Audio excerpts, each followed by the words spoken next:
Ekifo kiri kimu kyokka. Kamran Enterprises and General Merchandise Limited erisangibwa Katwe okuliraana Kakumba Complex awo ku Katwe Business Center edduka namba KV4 essimu Note 7 Chinana anamu munana Chinda ne Note 782 Chinana anamu munana Chinda ye Kamran Enterprises and General Merchandise Limited.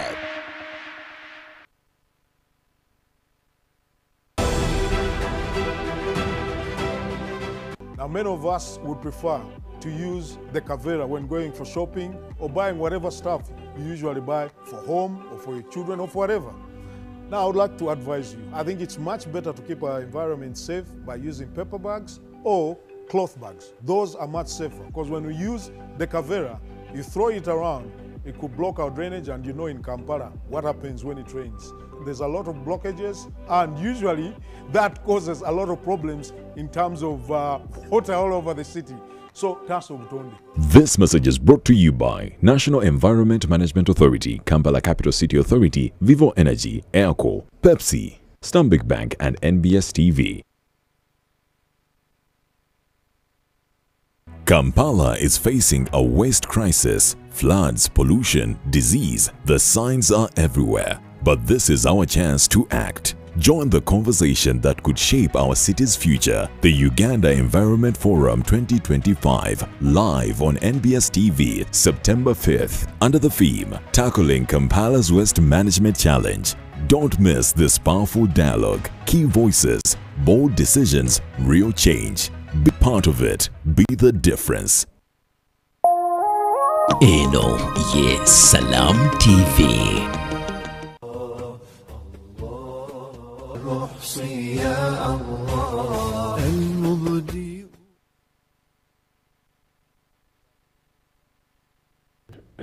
بسم الله الرحمن الرحيم.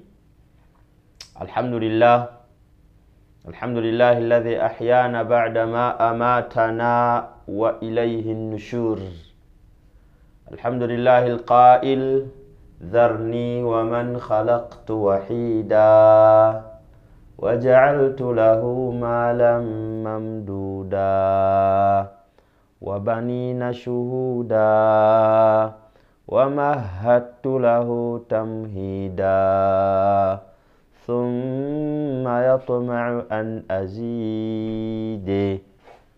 والصلاة والسلام على أشرف المرسلين أبا قاسم محمد بن عبد الله صلوات الله وسلامه وبركاته عليه.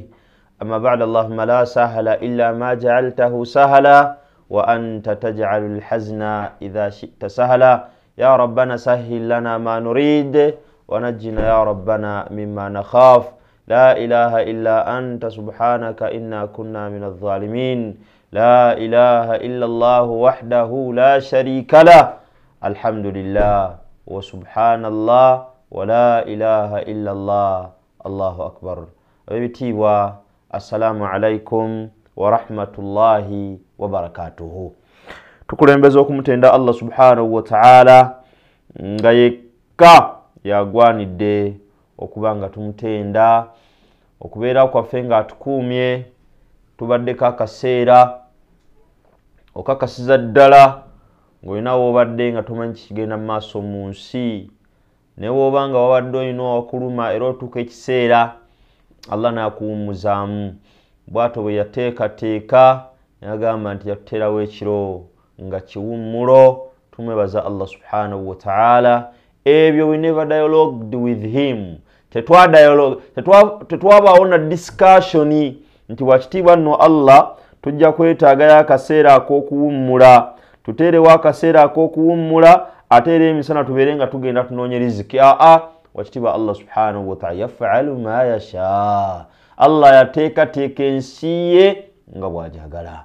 Nkwaniriza amakya ga leero, nze Mustafa Muyingo, nze neera tubeeke tafaali biidhinillahi ta'ala gyetusindika Katakwi.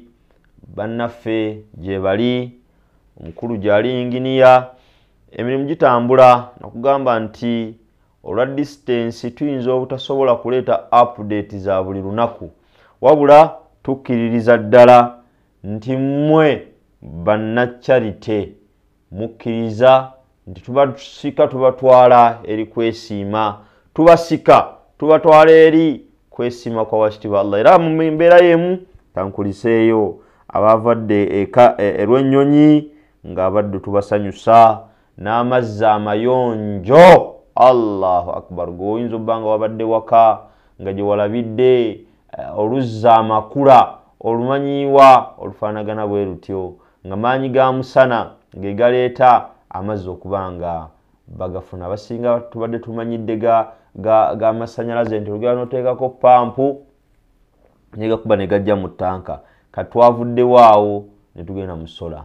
Mbakulisaayo ababadde erudde eyo, tumusaba Allah subhanahu wa ta'ala akkirize okugumiikiriza kwaffe tebisobola kutambula bulungi byonna. Abantu basanaga nti regardless bwebanga basalamu be bampise njagenda mbeereyo ate mbeere ng'omukolo ngumalako biidhnillahi ta'ala. Aya zenjagala leero twejjukanye ziri mu suratu Mudaththir, aya sura ya 74. Allah subhanahu wa ta'ala atugamba nti dharni wa man khalaqtu wahida, agamba ndekera oyo gwe natonda ng'ali yekka nga talina kaalina. Dharni, mu kaseera Allah subhanahu wa ta'ala bwe yali atuleeta mu nsi yatuleeta n'engoye tetulina. La ilaha illallah Muhammadur Rasulullah. Yatuleeta nga n'engoye tetulina. Ne tujja wano ku nsi abazadde ne batuwambaatira, batufunira obusuuka, ne batufunira obugoye. Agamba nti dharni wa man khalaqtu wahida, agamba ndekera oyo gwe natonda ng'ali bw'omu. Okubeera kwaffe nga Allah subhanahu wa ta'ala yatuleeta mu nsi nga tuli bwannamunigina nga bw'atugamba, era bwe tunaaba tutuusiza akaseera ak'okumusinkana agenda bitugamba walaqad ji'tumuna furada kama khalaqnakum awwala marra wataraktum muleseeyo munzijidde bwannamunigina ozze Mustafa ozze bwomu wama nara ma'akum shufa'aakum alladhi kuntum taz'umun wa tuz'um. Allah subhanahu wa ta'ala nga atubuuza atugamba nti laqad ji'tumuna furada, ozze bwomu, wama nara ma'akum shufa'aakum, nga siraba balooya bammwe. Olwaleero omuntu akola obulyaza amanya ku gwaba bukozeeko neegamba nti I'm not allowed to say any statement here before the arrival of my lawyer. Mutuufu ng'oba olyawo ensonga yalibadde eggwanga muli omu ku omu munnange ensonyiwa, munnange kibadde ensonyiwa munnange sisobola kwogera kigambo kyonna okuggyako nga looya wange azze. Naye wala akaseera Allah atugamba nti muzze nga bwe nabatonda omulundi guli ogwasooka, ng'abajulizi sibalaba, nga balooya sibalaba. Allahu akbar walillahi alhamdu. Nga Allah bw'anaakubuuza nti ate eno emmaali yavaawa, ogenda mugamba sarahatan. Allah waba atunyuza olwagala yawma yaqumu ar-ruh wal malaikatu saffa. Waliwo olunaku lwe tugenda okuyimirira mu nnyiriri, abatakkiriza Allah subhanahu wa ta'ala balabire ddala nga kaweddemu. Omuddu talina kyagenda kwanukula eri Allah okuggyako amazima. Kyonna kyekiri tubeera ne excuses. Oluusi omuntu abeera ne ku ssimu n'alimba n'ayogera byayogedde, wama nara ma'akum shufa'aakum, nga sibalaba. Wano atugamba nti dharni, mubandekeranga, mubandekere. Dharni, mundekere munyige mundekere dharni wa man khalaqtu wahida mundekere oyo omuddu wange gwe natonda obwomu gwe naleeta mu nsi ng'ali yekka nga talina kaayina waja'altu lahu maalan mamduuda nessikomaawo ne muwa ebyobugagga ebingi ennyo wa baniina shuhuuda n'abaana abatamuva ku lusegere wa mahattu lahu tamhiida era ne mufuulira obulamu obwangu obujjudde emirembe waja'altu lahu maalan mamduuda wa baniina shuhuuda wa mahattu lahu tamhiida. Wakiriba Allah subhanahu wa ta'ala nga tukyayimiriddeko awo owanga ndabo bwemanyidde ddala nti Allah subhanahu wa ta'ala yatuwadde byonna bye tuyina. Bwe gaba mayumba aganyirire ennyo bweba nnyumba enyirire ennyo wakitibwa Allah subhanahu wa ta'ala yakoze ekyo okubanga ogiina. Bwe baba baana Allah subhanahu wa ta'ala yakoze omulimu okubanga abaana abo bayina. Wa mahattu lahu tamhiida era ne mufuulira obulamu obwangu obujjudde emirembe. Tutuuka mu bulamu wakitibwa Allah subhanahu wa ta'ala agenda abugonza. Waliwo akaseera owange gwandaba watambulanga ffe twasomera emyaka si mingi nnyo emabega naye ng'engatto obeera nazo nga mukadde wazigula n'olwokuba be nalinga mpangaaliramu baalinga engatto oluusi tebaba nazo. I always wanted to fit in them. Engatto nga nzirekayo ewaka n'entambuza bigere. Kiki njagala okusiiga ne tuvaayo eyo mulamu obwo nga tutambulira mu takisi owanga ndaba bear me witness Haji Jafar waliko akaseera olwaleero gy'osobola okugenda nga tovuze mmotoka yo bwebanga nfu bwebanga emmotoka teri mu position ntuufu kutambula you give them excuse. I will not make it. Awo bwe bulamu Allah subhanahu wa ta'ala bwagonzezza awo tuli wakitiba Allah subhanahu wa ta'ala atugambye nti wa mahattu lahu tamhiida. Allah subhanahu wa ta'ala agonzezza obulamu. La ilaha illallah Muhammadur Rasulullah. Naye do we ponder about our previous lives?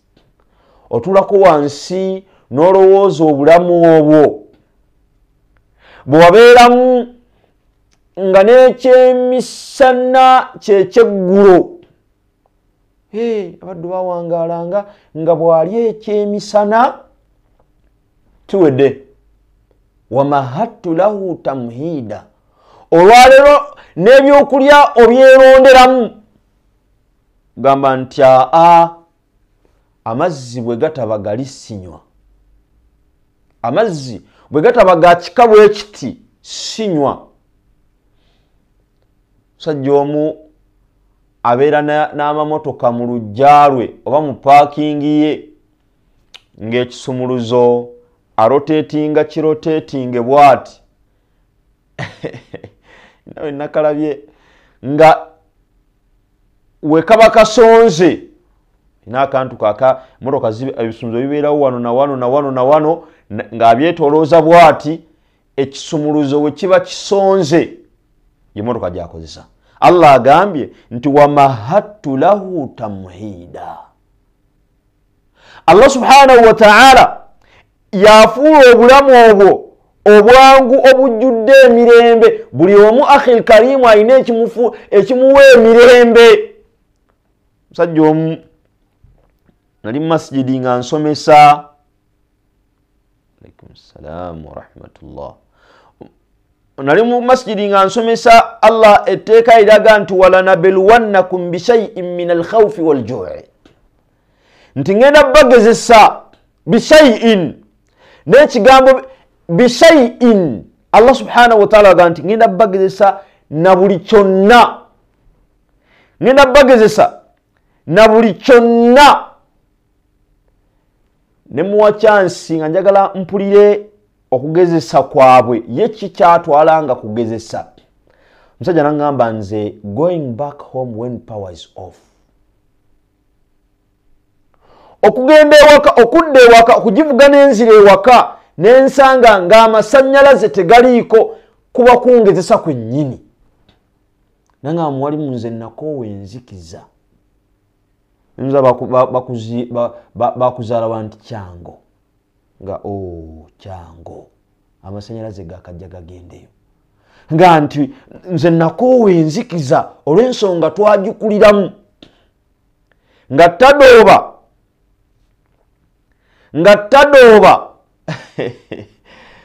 Muzeeyi baba bagenda okwebaka bagenda nayo. Temuyina tulo ne mubeera mu nzikiza okumala akabanga kawanvumu. Why am I saying this? Wakitiibwa Allah subhanahu wa ta'ala atwanguyizza obulamu, atwanguyiriza embeera, naye Allah subhanahu wa ta'ala kikyatwagalamu agamba nti wamahattu lahu tamhida, era nemufuulira obulamu obwangu obujjudde emirembe. Ani dharni wa man khalaqtu wahida. Sagala weerabira waali tutandikidde oyo gwe yatonda nga talina kyalina n'amuleeta wano ku nsi nga talina kyali, olwaleero amwanguyiriza obulamu n'ewaka waliwo wifi, tayagala kumala ddakiika nga tali online. Newaka alinawo baayita nti baweereza be. Yoyo dharni wa man khalaqtu wahida. Mumundekere. La ilaha illa Allah Muhammadur Rasulullah. Owaye Allah subhanahu wa ta'ala byayogera abyogera akulaga nti biribyo binna Allah abitaddewo kukugondeza kumutegeera, kukugondeza kumusinza, byonna byatuwadde Allah ayagala tunoonye mu okumusinza. Abaana bakuwadde abo Allah subhanahu wa ta'ala ayina baabamye. Entambula gyoyi sinatuka ku ntambula, ekisulo ennyumba mwosula. Wakitiibwa Allah subhanahu wa ta'ala bameka baziwadde, bameka baziwadde Allah. Nobeera nga gwe mbulamu olabirira nga biri obvious, you are entitled to getting all that you have. Allah subhanahu wa ta'ala gwe gwawadde omukisa okuba nga olina Star Times, olina God TV, olina Azam, kosa olabira Salam TV. You don't see this as a favor too. Bameka nga baali gyagadde. Dharni wa man khalaqtu wahida. Allah subhanahu wa ta'ala bw'anaatuuka okukunyiga ng'akubuuza byonna ebyengera bye, akubuuza nti nali muyala n'otandiisa, nali bwereere n'otanyambaza, nali muyonta n'ondeka nga sinywedde, ya Rasulullah nali badde nkunywesa ntya, nga nti waliyo abaddu ekatakwi. Abeetaaga omutwalo gwogwo babeere bulungi, abeetaaga ettaanu zeezo. Nabi wano omukyala Fatima yakasusedda emitwalo gye ebiri, Fatima Ali Baraka emitwalo ebiri. Barakallahu fikum mukyala Fatima Ali Baraka, nsaba Allah subhanahu wa ta'ala akwongere baraka. Allah subhanahu wa ta'ala mwegayirira akwongere baraka amaca gano gennyini, na buli yenna ateekateeka okubaako kyakola, nsaba Allah akuteere mu baraka. Teera Payment Services 2555, Nakiganda Sophie Hadija 25,000, Aisha Nalubega yakulembedde class n'ennusu 5. Njagala biidhnillahi ta'ala feffenna abamanyidde ddala nti wakitiibwa Allah subhanahu wa ta'ala mu butuufu eyo aya Allah is communicating to us directly. Nti Allah subhanahu wa ta'ala yatuleeta tetulina kye tulina. Aisha Shetra Nagawa nkutumiddeko, kansubira oli bulungi kulikayo mikolo. buli weekend Aisha Shatura n'essimu bw'ogikubako akugambirawo nze ngenze kwanjula nze ngenze so Allah subhanahu wa ta'ala akutera obulungi mu nsonga zo Aisha. Allah subhanahu wa ta'ala alina byatuwadde mu kubituwa Allah nga tetwabirina kyokka mwanattu nga tewali abitusaba abitujjako musolo. Ogenda kuŋŋamba essimu yo ogisasulira mu kugula data ne airtime kuliko tax kyonna kye kiri naye waliwo akaseera nga togirina.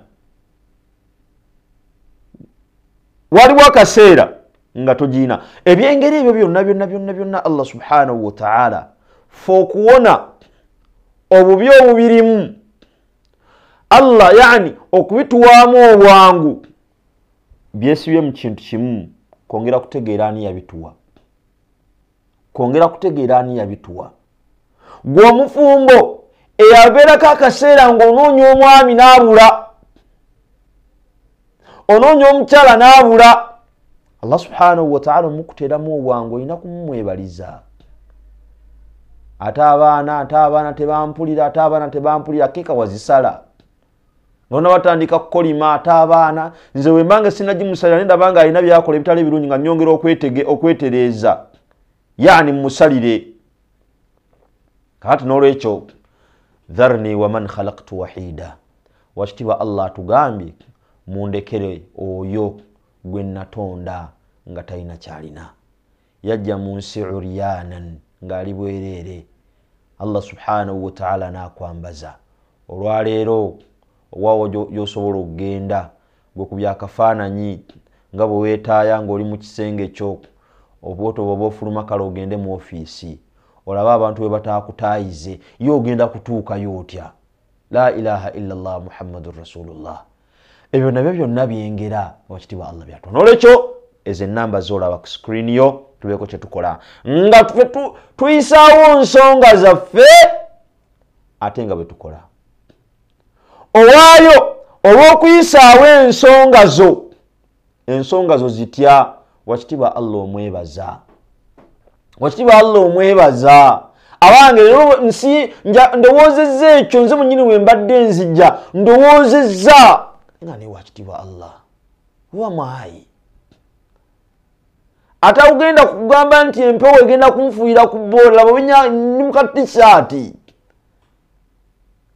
Empewo ate nalibadde neesabisa ate empewo. Onyiga engombe ne bagula geeti n'ofuluma n'onyiga n'oyingira. Bw'oba ova ewaka osooka kubuuza nti engatu zange ziri sayidi ki?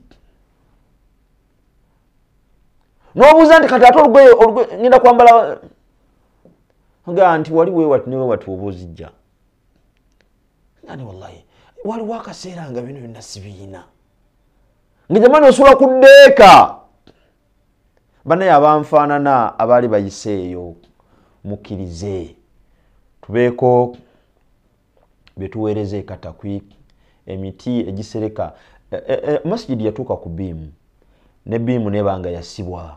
Kyetwagala miti misumaali ow'ebbaati ligule 3.5. Tufuna abadde abafaanagana batugamba nti nze bbaati liiryo ndiguze emitwalo 3.5 bbaati nga nditaddeyo wakitiibwa Allah nze sinneegulira.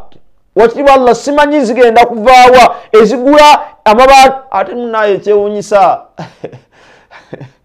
La ilaha illallah Muhammadur Rasulullah. Ekisinga okunneewuunyisa kikino fe abantu twagala kategula amabaati twagala kategula 8,000 baati limu. Naye ennyumba ya wakitiibwa Allah subhanahu wa ta'ala taddeewo kategula. Twagala liri eryesatu ekitundu. Twagala eryo bugamba nti wakitiibwa Allah nze 3 giijo 3 ekitundu giijo ebbaati liryo ndiguze. Gwe masjidi eyo bwagiraba obunene bwayo sekakira mu bwana bakkiriza n'agireeta masjidi yo bwagiraba obunene bwayo amabaati ekinanoza tegaggwawo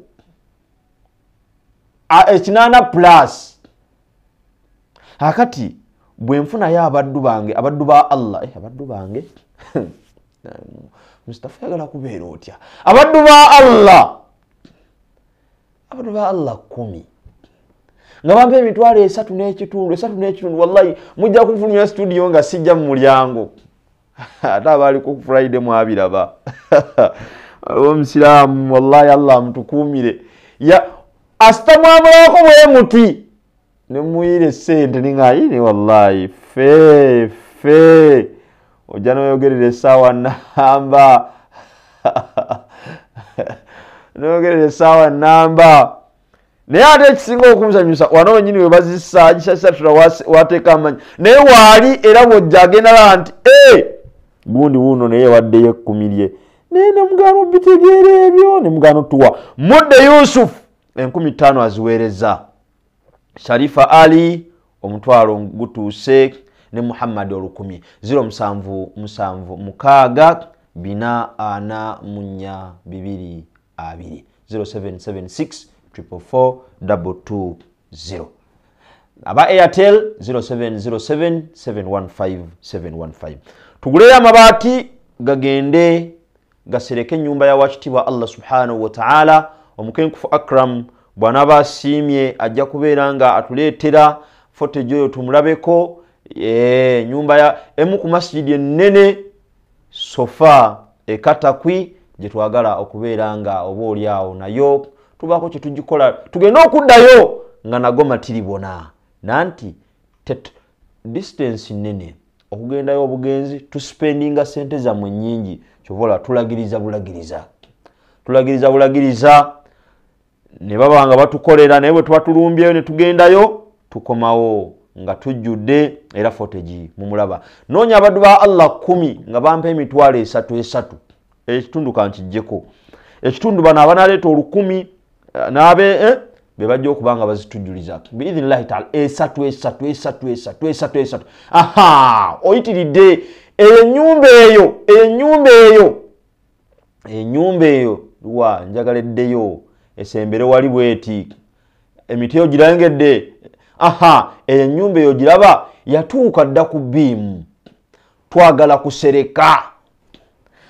kusereka nze bwongulirayo ebbaati oba onkoze obulungi obutagambika mitwalo 3 tufuneyo amabaati ameka amabaati kale 10 mitwalo 3 biidhnillahi taala emitwalo 3 Fatuma Ali Baraka bonayongerako omutwalo nga nze mbala wano nti ebbaati oliguze Sharifa Ali nawo omutwalo nagulabye kati leeta yemirala 2 mbale nti aguma baati 2 biidhnillahi taala bwento bwenjagala tutambule fe Allah subhanahu wa ta'ala bayogerako wano ngagamba dharni wa man khalaqtu wahida mubandekere abaddu bange benatonda nga benaleta ku nsi nga tebayina kyebalina yani akkiriza ani ayina essuubi ani agamba nti yajja mu nsi nga alina kyalina wajja mu nsi wa anta ari wajja mu nsi nga n'engoye n'okwambala toyambadde naga waja'altu lahu malan mamduda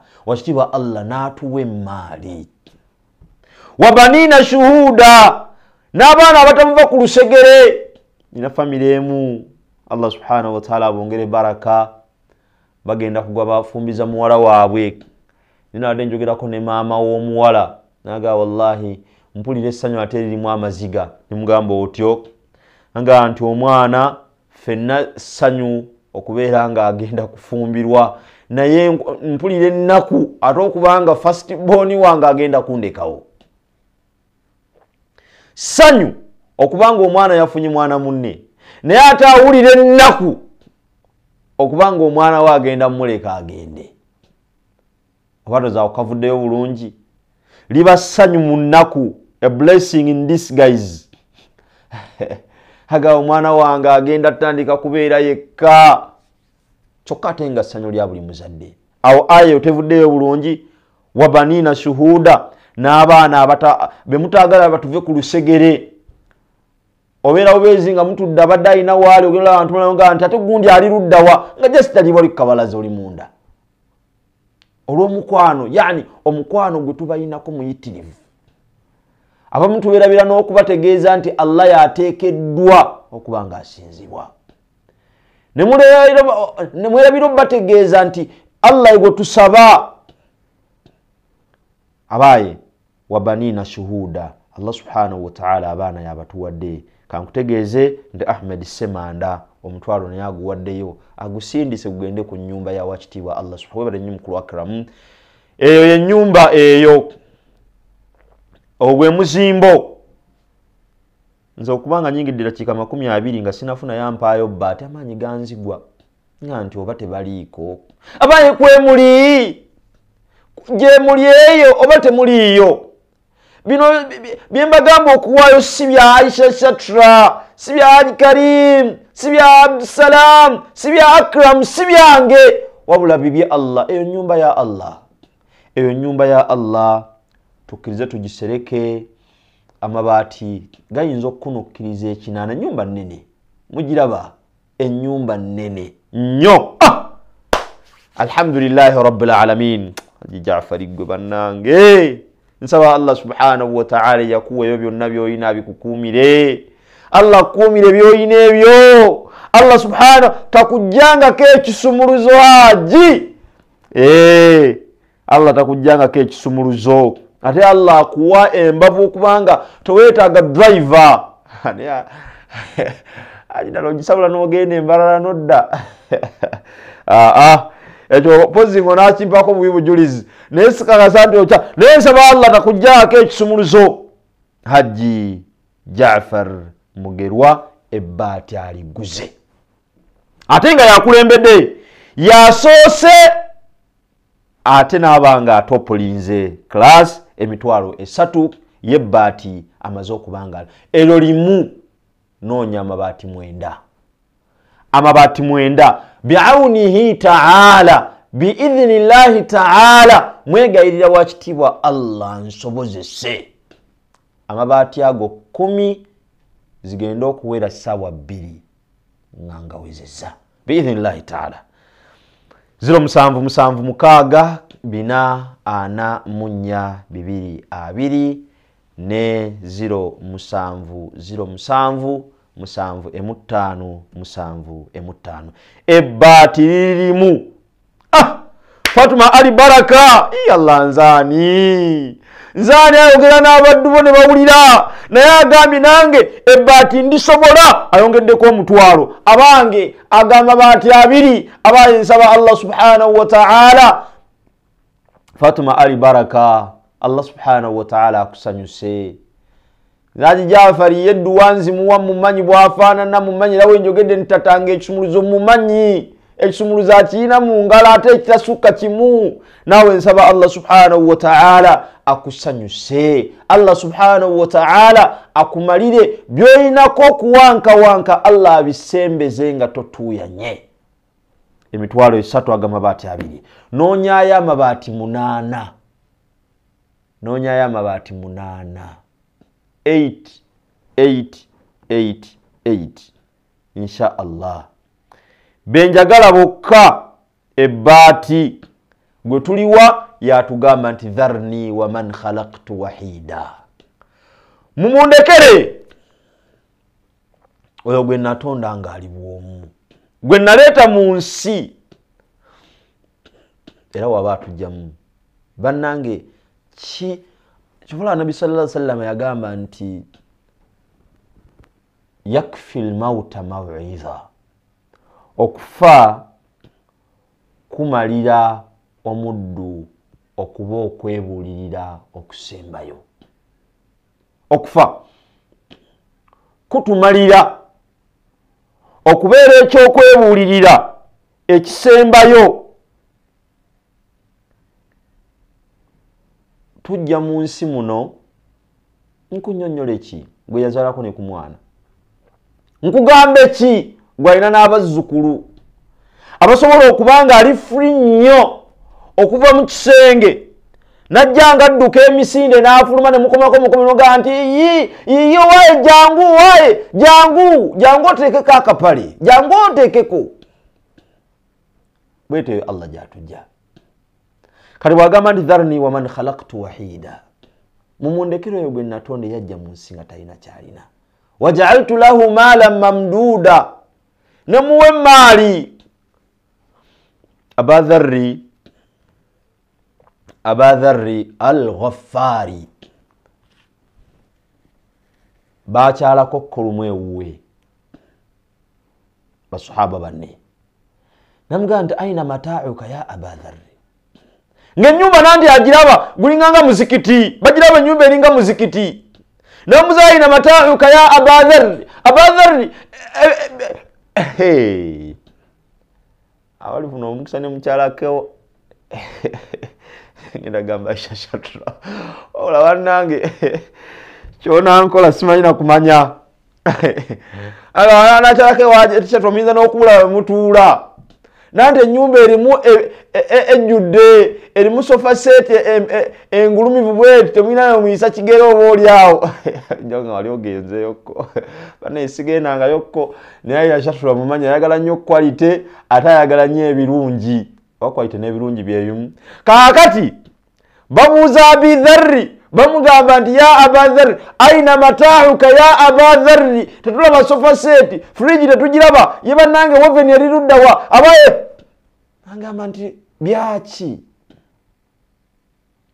byaki nze nakola ndagaano kintu wano ngenda kumalawo bbanga kindi okengula ebyo wallahi nga ye endowooza ye eri bweti agamba nti byonna kambiteeka eri gye ngenda okumala ebbanga eddene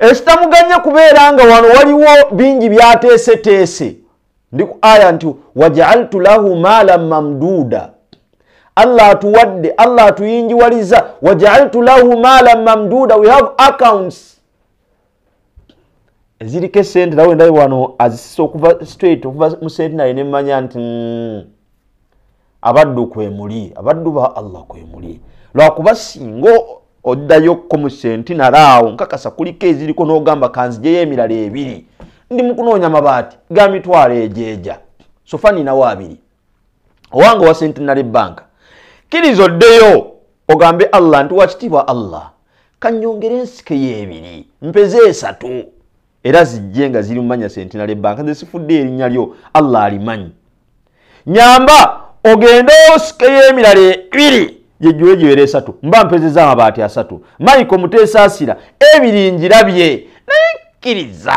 ogatteko jiwere emitwalo esatu mbere nga ngamba nti amabaati nyingi ddaana nga Yusuf Kizito bwazze n'2,000 Sowedi Waiswa naye 15,000 nzirabye Farida Nakiwolo 3,000 zituuse abaye tukuŋŋaanye bye tukuŋŋaanya naye Alkayisu omuyitirivu mu kuteekateeka yoyo ateeseteese wagenda okumala ebbanga erisinga obunene nze I buried my mom they buried kubanga mutuufu nyinza okugamba nti sijjukira nnyo in 2006 right now nza giri myaka nga 19 bwe mbambaze si bulungi naye emyaka 19 olwaleero nze ku nsi kwendi njibala bagenda kubala egijo bagenda kugibala abanaabeerawo kuba wallahu yastakhlifukum Allah subhanahu wa ta'ala jatusikiza aleeta baleeta ne babeerawo n'abajjawo n'aleeta abalala nga mukubaleetawo si lwakuba nti mmwe muba temusaanidde kubanga temukyalina mugaso tewali omuntu Allah gwajja ku nsi nga talina pulaani wallahi tuba ne pulaani empitirivu nze zennina zaawukana ku zizo Aisha Shafira zalina sizoyina naye Allah subhanahu wa ta'ala azinganga bwa akutwala baghtatan bw'aba naakutwala tayinza nakukolera kalango nti munnange ate munnange ngenda kukunona Allah wakitiibwa Allah subhanahu wa ta'ala jabaghtatan agambye dharni waman khalaqtu wahida mumundekere oyo gwe natonda nga talina kyalina waja'altu lahu malan mamduda ne muwe maali nga nnyingi wamahattu lahu tamhida era ne mufuulira obulamu obwangu obujjudde emirembe abange tuwangaala bulungi essuuka bw'ogiyingiramu nga n'ogiraba nga tumanyi okulimba mbuzi tusiiwa jamani ng'ekusiiwako ki la ilaha illallah tuweere bakyala baffe empeera nga nnene oyingira bwoti mu ssuuka nga ni wayi essuuka nga mpulira ensiiwa simanyi tewagigolola naye nga jamani twasulako ko mu mbeera mbw'ogigolodde essuuka alhamdulillahi rabbil alamin olwaleero z'osulamu ozimanyi olwaleero z'osulamu ozimanyidde ddala Allah atuwadde obulamu obutute wamahattu lahu tamhida thumma yatma'u an azid awo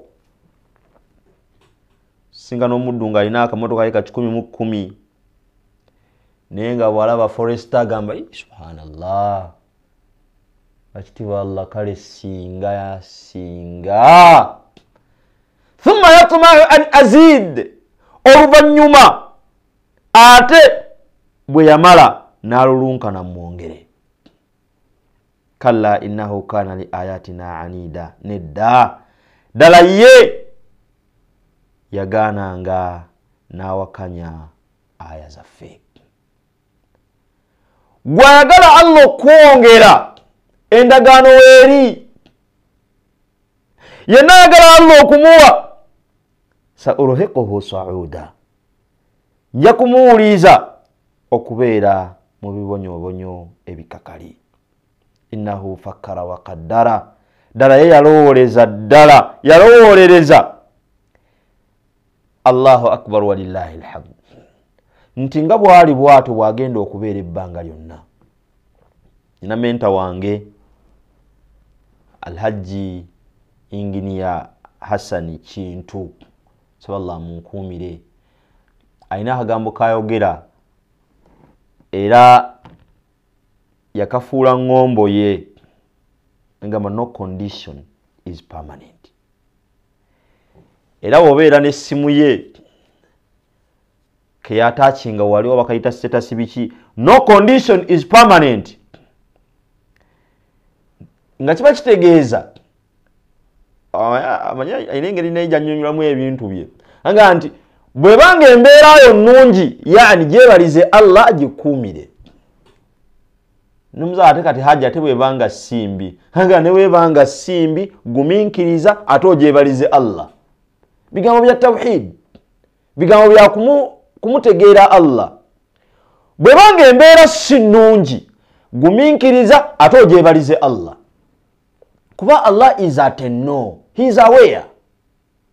Nabi sallallahu alayhi wasallam yagamba Ibn Abbas aga nti bwe mba musaba Allah subhanahu wa ta'ala gwe musaba awulira ate era waali gwe okubeera ngo olina byoyagala eri Allah subhanahu wa ta'ala notukeseera n'oggwamu essuubi. Allah subhanahu wa ta'ala laisa ama wala ghaib.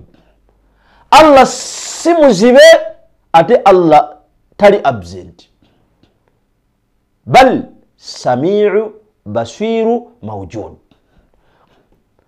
Awulira alaba waali. Kankutegeeze nti Asumini Nalwanga naye omutwala guwaddeyo Ismail Mubiru ebbiri zituuse nfunye ebbaati eryokusatu. Masha Allah. Musana Aliyu azze n'emitwalo 3. Musana Aliyu azze n'emitwalo 3. Kiba kitegeeza nina amabaati 3. La ilaha illallah Muhammadur Rasulullah. Omusanvu nagufuna oba omusanvu ngufuna sigufune wakitiibwa Allah nsaba oguleete. Omusanvu wakitiibwa Allah nsaba ogundeetere bihaqqi la hawla wala quwwata illa billah nsaba Allah ondeetera abaddu bo 7 nga bampa emitwalo 3 amabati 10 mbanga funye abati 10 weekend ni wetunonyayo 10 weekend ejani tunonyayo 10 ebintu fa byekolera Supreme Leader mukadde wa Haji Karim Supreme Leader fa bali muwa temugaa nti wano fenga tumuyita Supreme Leader yali kumpewo nga nti twawona okuddamu okufukamirira abawarabu asitera mbyogera mu Luganda nti bannange mutuweeyo tubagala kuzimba feffe nnyini twekolera ensonga zaffe feffe nnyini tweyimirirawo mu nsonga zaffe yo masjidi gye mulabye teriiko sente ya muwarabu neki kazibe zino zetwakalonkinga tekuli sente ya muwarabu neki sente zo gwe zoolabanga entono ebbaati limu emitwalo 3 omaze okuliwaayo ewa wakitiibwa Allah omanyi kyofunye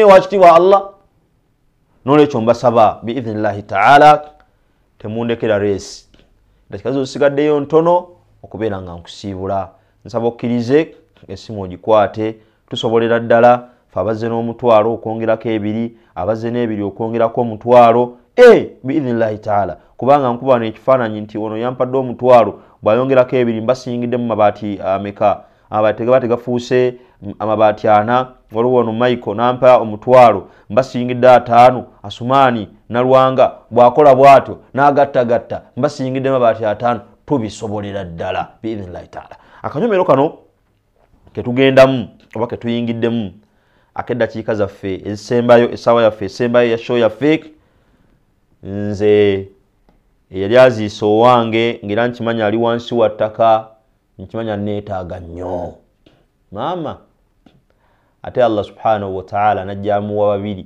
tuli 2 fekka naye ate ninendoza nti yamuwanze abaana tugenda nitukola ensobi. Let me say this out. Nga nti nze Aisha Shatra ninayo ne Sheikh Sentongo n'abalala nga 10 na tata waffe ate yazaala nze nzekka jamani bye wamuyisaamu nga oli muto oba bye yafuna ku mutwe gwe stress gye yamountinga nga maama we ali lubuto njogera nno Aisha Shatra eyinza obutenkanankana gye yalina nga maama ali lubuto lwa Sheikh Sentongo. Take a leaf. Buli mwana yenna asaana ayimirire atunuulire taata we maama we on his own. Kubanga bannange tebifaanagana. Buli mwana yenna temwajja mwenna. Ate ne mbanga mwajja mwenna sikakasa sifuna chance ebuuza nsonga ezo naye nkakasa wana atego. Omu yasooka n'omulala najja. Buli omu maama wamuyisa lulwo. Ate ne biwalwalanga stress bannange stress hey la hawla wala quwwata illa billah namnywanyi wange yabadde anyumiza nanga neseeka embeera ng'entabuseeko nze emiswiba gibange egiwunyiriza nti kati nninamu akasente olumala okusasula bepaba emmotoka nefa kino omala ate no webalize Mungu kubanga ogiina agaseeka ate leka kwogera bwotyo olumala okufuna akasente bepaba omwana n'alwala ngamba nakomekede mugamba nti jamani kankubulire bw'obeeranga mu level esobola okwemalira ekizibu nobanga you've not bothered tuyina ebbaluwa twasalawo kale tukiyise sayidi era kubanga era kyazitowa ennyumba yakwata omuliro ebirimu byonna ne bijja maama n'omwana bagenze kumugema omukulu taliimu document sipwe nzijira mu nyumba omuddu anoonya emitwalo 2 asobola okuzaawo document size musomesa asobola okugenda mu maaso asaba omulimu ab'ebitiibwa bw'obeeranga mu buzibu naye Allah subhanahu wa ta'ala n'akusobozesa n'oba ng'osobola okwemalira obuzibu bwo ekyo nakyo kyengera wallahi billah kubanga abaddu gye bali ng'atuuka ekiseera nga yeetaaga emitwalo 5 atwale omwana mu ddwaliro emitwalo egi yena emitwalo 5 si mingi gwandibeera omutwalo ng'agwetaaga atwale omwana mu ddwaliro kubanga mu lwaliro tugayina nga ne service za bwerere wabula nga bwe yatuuse eyo bamugambye nti neddaga tetuliinaawo ojja genda oligule kati Allah subhanahu wa ta'ala ekyo nakyo kyengera waja'altu lahu maalan mamduda sagala mugambe nti Allah subhanahu wa ta'ala ate sente azituwa ebizibu bizitwala wakitiibwa Allah subhanahu wa ta'ala ensonga lwaki azikuwa essente azikuwa lwakuba akimanyidde ddala nti olina obwetaavu era sanyukanga na nnyo bw'oba ng'osobola okwemalira obwetaavu bwo Allah subhanahu wa ta'ala essente ezo aba azikuwadde kumala byetaago byo noonya abaddu ba Allah 7 nga bangulira ebbaati limulimu awo eŋŋambira nti Allah buba butya wakitiibwa Allah nandeeterayo omu nampayo emitwalo 9 gamba tegaba 3 ate mba nnoonya 4 olwo kakati nze simanyi na kumanya naye sijja groupinga wabula kansabe wakitiibwa Allah ndeetere baddu be babe nga bamalira ensonga yange eyo abo bamanyi nti Allah subhanahu wa ta'ala byabawadde Allah ayina batannabiwa Allah subhanahu wa ta'ala ayina batannawa maka Allah tumusaba agatuwe Allah subhanahu wa ta'ala ye yatwala bakadde baffe bali wansi wa ttaka eyo gwe bw'okola ky'okoze Allah subhanahu wa ta'ala akimwanjulira bw'okola ky'okoze kati saawa tuli wano tetunoonya z'amabaati siga nti waaye ebbaati limu ligule kati ani agulirayo ebbaati ng'aligulira muzadde we njagala yagulayo ebbaati nga gaali nondigulira maama wange ino ndigulira taata wange n'erinnya wowe osobodde lisseewo ongaye nti maama wange Amina saba Allahumma ighfir laha Allahumma arhamha Allahumma afiha Allahumma afu anha abakubanga yanzijjamu alinzijeewa abakubanga yanzijjamu mwali nzijeewa abakubanga yansuula tebaliyo usanga baali badde banzaalira baali badde bankulizaawo eyo naye Allah subhanahu wa ta'ala yamuwa n'anywera bannaye okujjako nga tokuzanga ku mwana naye ffe Allah atuwadde ku mukisa netubazaala koko n'olaba omwana engeri gy'atawa abaana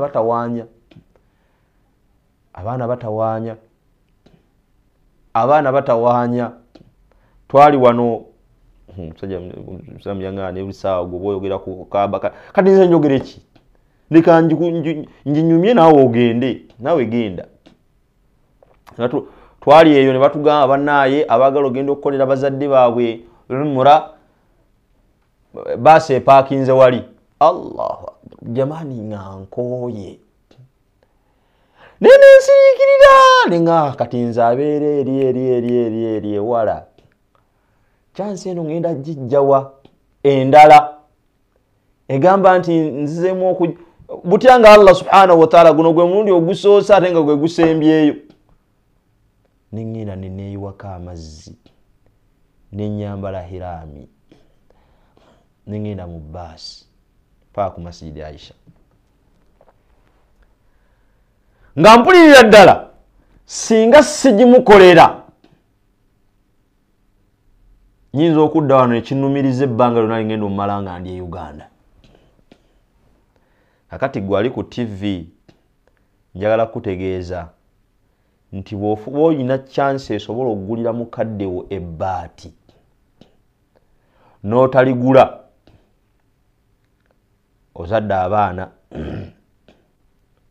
bwebulikera ku makyanga naawe oli wansi wa ttaka kuba yo obwetaavu bwalina bwebwo bw'okola ky'okoze Allah ng'akimwanjulira nandi inna allaha la yughayyiru al-abdi halihi fi qabrihi Allah asobola okukyusiza omuddu embeera ye wansi mu kinyeeyo hatta yataajjab paka omuddu oyo yeewuunya agamba Allah nti anna li hadha wasibwa Allah ate bino bivudde wa Allah n'amwanjulira nti muwalawo Aisha Shatra Nagawa yakugulidde ebbaati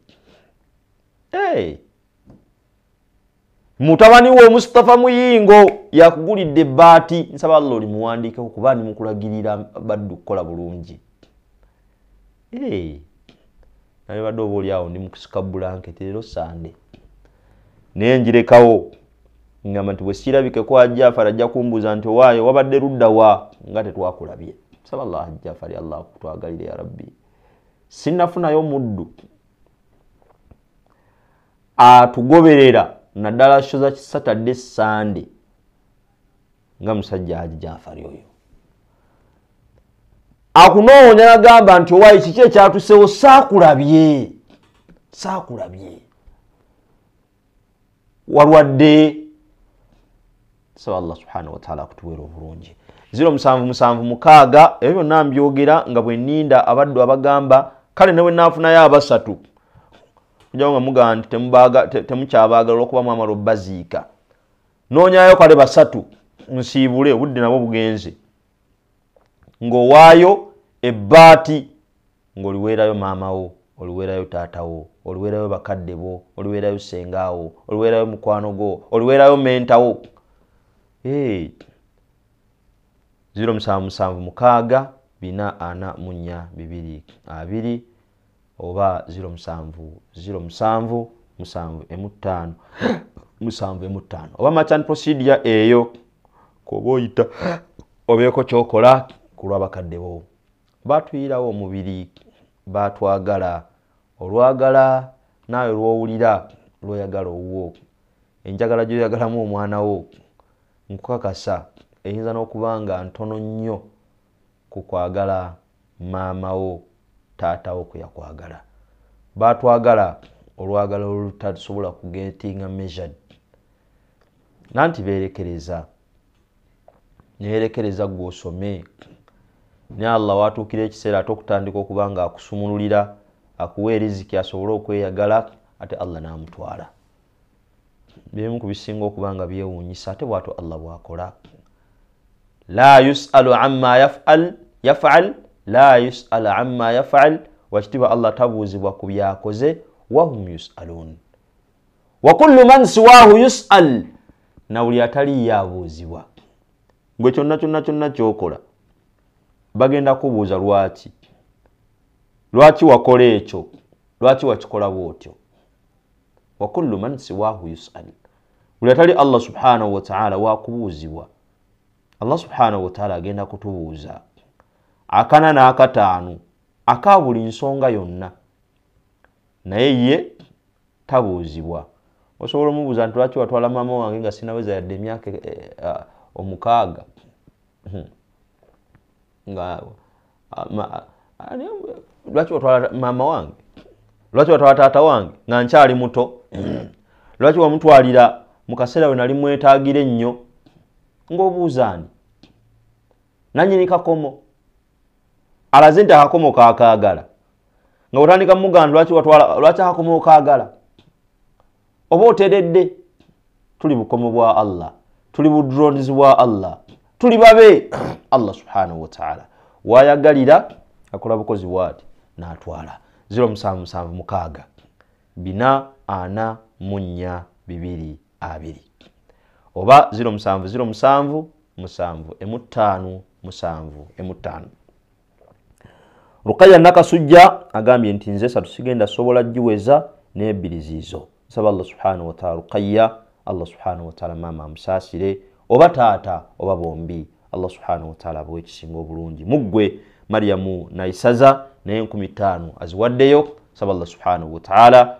kyoweereddeyo Allah subhanahu wa ta'ala akituukirize akikuwe ekirungi. Allah subhanahu wa ta'ala n'abakadde Allah subhanahu wa ta'ala abanjulire abawe obulungi.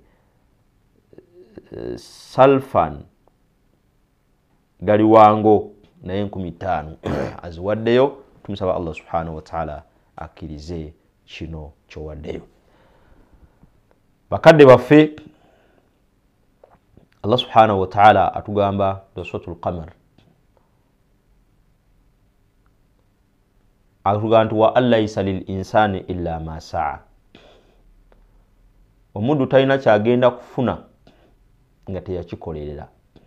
Wa allaysa lil insani illa ma sa'a.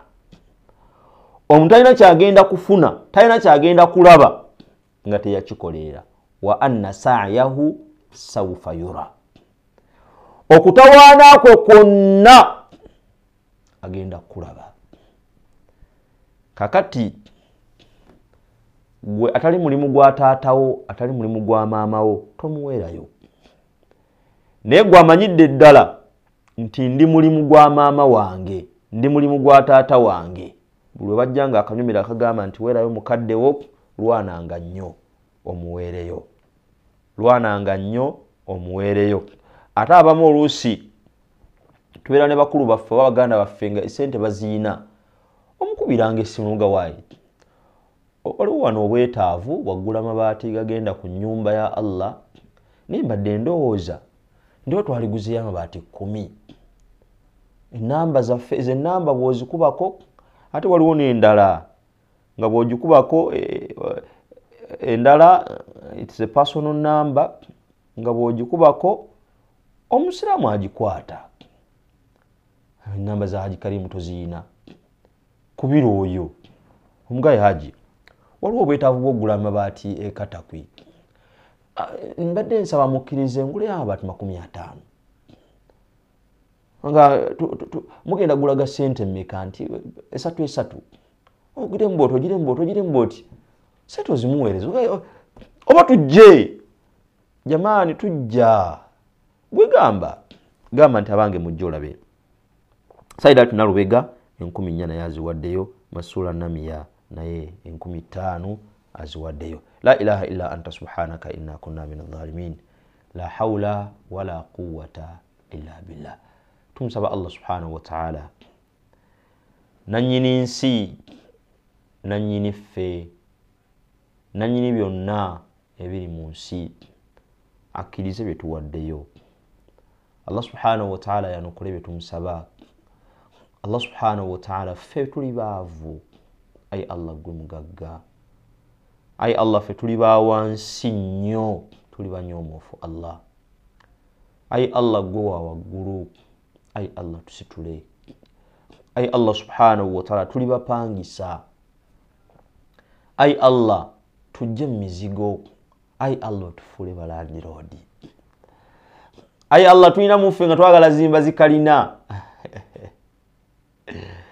Allahu akbar walillahi alhamd. Ay Allah tuwe obusobozi. Ay Allah mukusula obubi n'okutambula tutambula bubi. Ay Allah tuwe ebyebagalo ebitutebenkeza. Ay Allah tulina bakadde baffe bewajjulula. Wakitiibwa Allah basonyiwe. Ay Allah basaasire ku lwaffe. Olw'okuba tukyasobola okuba nga tukola bino, ay Allah basonyiwe baddiremu. Ay Allah yobeebase babanga si walungi. Wakitiibwa Allah bakyuse ofuulibwa walungi. Ay Allah tuzadde abaana. Ay Allah abaana abo balongoose. Ay Allah subhanahu wa ta'ala wabateeke mu baana abalongoofu. Ay Allah bafuule abaana abawulize gye tuli.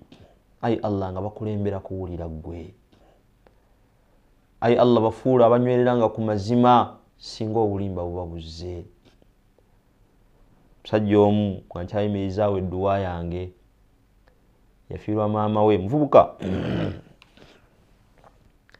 nankubira essimu nga nseeka baŋŋamba baagala kukola kabuli ya maama. Mugamba otyo nga naye nze mpulira nga si kye kisinga obulungi, ola tukwate sente zino tuzisaddaake. Agamba nemuga abasobola obbanga balina obusobozi obugakola obugazimbako nezisaddaaka nga wezaga nedda twali twakava naye muwumula nga twagenze mu Baqiya ye Madina nga nti abo abali awo e Madina awo mulimbo nga kasaba abitiibwa nnyo wewali ne Aisha radiyallahu anha wewali n'abalala nga naye nga saabalabako we babazimbako nalabase nga mwana muga mwalimu kyonywereddeko kyoba onywererako naye nga nabali okuzimbako kye baba bazimbyeko bakikola oba oli awo lwa butamanya balowooza nti webakola wano ku ngulu kigasa ali wansi kyandimuleetera emitawaana naye Allah subhanahu wa ta'ala ate musonyi nnyo kubanga yatugaana okusitula kaburi eyo ekipimo wamba kugisitula. So kakati Allah subhanahu wa ta'ala tumusaba abaana bafe abanywerezenga ku mazima obutagavangako, amazima we gabanga mazima baganywererengako, baleme getting altered olw'okuba gundi I want to impress the other, I want to make the other unhappy. No, banywerenga ku mazima. Wasitiba Allah subhanahu wa ta'ala tukusaba otuwa obulamu bulungi kubanga eno nayo ndagaano watugamba nti man amila salihan min dhakarin aw untha wa huwa mu'min falanuhyiyannahu hayatan tayyiba. Yenna akola ebirungi mwami mukyala wa huwa mu'min nga mukkiriza falanuhyiyannahu hayatan tayyiba, wamusuubiza obulamu obulungi, obulamu obulungi obutaliimu sukaali, obutaliimu pressure, obutaliimu bi ulcers, obutaliimu prostate. Allah subhanahu byonna bitutaase. Washitiba Allah subhanahu wa ta'ala tuteeke mbaddu abawaayo ebbanga lyonna. Washitiba Allah subhanahu wa ta'ala ensawo zaffe nga tezikalira. Wa sallallahu ala sayyidina Muhammad wa ala alihi wa sahbihi wa sallim walhamdulillahi rabbil alamin. Bashiri Juma Damulira omutwalo kulwa mukadde we naye aguwaddeyo kulwa bakadde be Aisha Kirugga naye olukumi aluwaddeyo, Waruda Nalukenge 2000 nzirabye, Mastula Namia 5000, Saidat Nalubega 10,000. Abaye mukirize nkome wano. Washitiba Allah subhanahu wa ta'ala atusinkanye sande ejja insha Allah ta'ala nga twongera okunoonya amabaati gano. Nfunyeyo amabaati agajjudde 1 2 1 2 3 nabana abalala abazze kambale ndi kale gaweza 5 amabaati 5 ku 10 nabadde noonya. Insha Allah ta'ala tujja kutandikiraawo tulabe nga tuweza amabaati ago. Twetaaga amabaati agasuka 8 negayinza obutawera 10 biidhnillahi ta'ala. Tubeere nga tusereka ennyumba ya wakitiibwa Allah nafe Allah subhanahu wa ta'ala tuzimbire zaffe. Ala wa sallallahu ala sayyidina Muhammad wa ala alihi wa sahbihi wa sallim. Nkoze nze muyingo Mustafa, nkoze ne Akram Lule mu control room ne ku kamera, ne Aisha Shatra Nagawa Kagwa mu bino bye mulaba mbagamba. Era alina kyangamba wano ekisembayo ndaba akyatayipinga, inando za kyagambe ekisembayo kiganya okujja ne tuwakirabike mu kyankalanyeeko. Assalamu alaikum wa rahmatullahi wa barakatuh.